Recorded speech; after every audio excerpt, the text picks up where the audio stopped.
Hey guys, it's Andrew.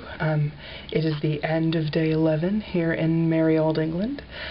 Today was a pretty slow day. We started the day off at our pre-departure orientation for coming home. It was basically telling us all the hoops that we have to jump through, all the red tape we have to go through to get back to the States. And then we had to do an evaluation for the class that we took here while we were here. And after that, we had the rest of the day to do whatever we wanted. So me and Lily decided we were going to look for this restaurant that we were told about, called the Mad Hatter, which we didn't find because we couldn't actually figure out where it was. We even searched online for it and couldn't find it. So we just decided we were going to walk around Soho and make the best of it.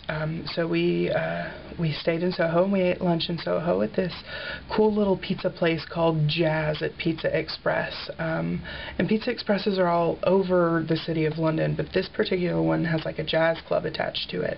So they were pumping in jazz music and it was lovely as we ate lunch. And after that, we came back to the hotel and got ready for our Jack the Ripper tour. Now, that was a very interesting tour to go on. We actually had the tour in the Whitechapel area of London where these murders occurred. It is only in America that we really refer to it as the Jack the Ripper murders. It's referred to here in England as the Whitechapel murders of 1888. And most historians of the Jack the Ripper historians believe that there were only 5 victims to the Ripper. Some will argue that there were 6. But the general consensus is that there were only 5, which is kind of cool, I guess.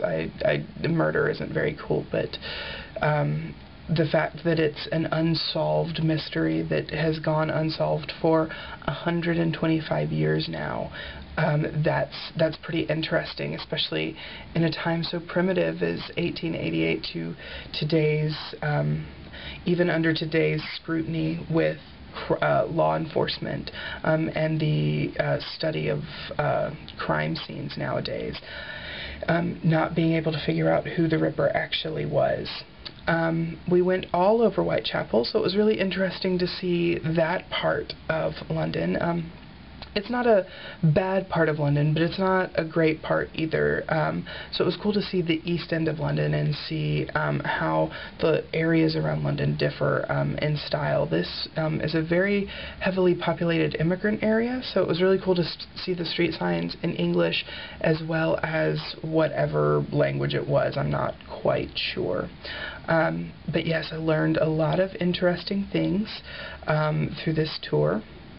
It was really cool to actually hear about the story of the character that I played in the show, The Ripper. As most of you know,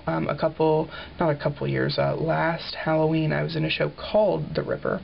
It was a historical fiction about Jack the Ripper, and I played Bagster, who was truly the medical examiner on these murders, and he was one of the ones who actually made most of the discoveries about the Ripper himself.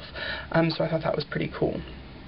And after that, we came back to the hotel and had dinner, and now I'm about to go to bed. Tomorrow is our second free day to do whatever we want, and it is also our last day here in London, which is very, very bittersweet. And I'm going to see the 39 Steps tomorrow night with a friend.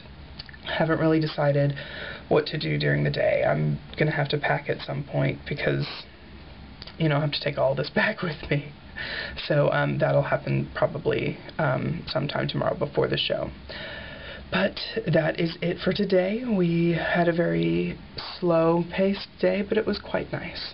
So I hope you stay tuned for the 12th and final episode of Andrew's Amazing Adventure. And until then, cheerio, old chap.